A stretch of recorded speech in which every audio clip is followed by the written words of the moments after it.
キミキミキミキミお嬢様何やってるの？物を瞬間移動させる魔法の練習だよ。すげえ、ミニヌにかけて。いいよ、行くよ。それ。ミニヌ大丈夫？では顔がしっぽに移動してる。ごめんね、失敗しちゃった。ごめんじゃすまんだろ。元に戻して。わかった。あとここなんかくちゃいな。そうだろうね。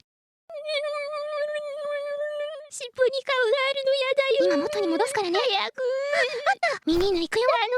それ。あ、待って、でもなんかくちゃいだね。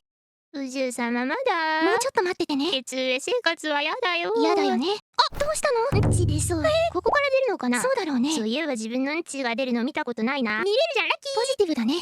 顔が尻尾にある生活にも慣れてきたぜ。絶対元に戻すからね。ちょっとくちゃくちゃだけどな。絶対元に戻すからね。しかしうんちも見合ったな。ミニヌ行くよ。はいはい。お、元に戻った。やったね。